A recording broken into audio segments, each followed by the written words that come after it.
উফ, দেখলেই তো মনে হচ্ছে আজকে রাতে বানায় আর খায়, কিন্তু খাবারটা আসলে কি কেউ বলতে পারবেন কি? কচকচি আর মেটে। আর যদি এইভাবে বানাতে পারেন, দারুণ হয় খেতে।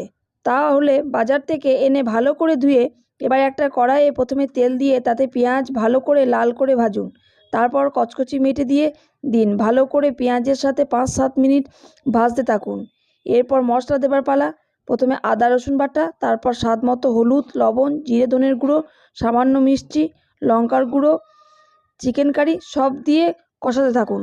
দেখবেন জল বেরিয়ে আসবে, এই জলেই সেদ্ধ হবে। এবার গ্যাসটা কমিয়ে দিয়ে ঢাকনা দিয়ে 10 মিনিট পর দেখবেন জলটা শুকাবে আর আইটেম থেকে তেল ছাড়তে শুরু করেছে। আবার 15 মিনিট ঢাকা দিয়ে দিন। ঢাকনা খুলুন, দেখুন আইটেম রেডি। সবশেষে ধনেপাতা দিয়ে একটু নেড়ে দিয়ে এবার পরিবেশন করুন। যদি রুটি, পরোটা বা লুচির সাথে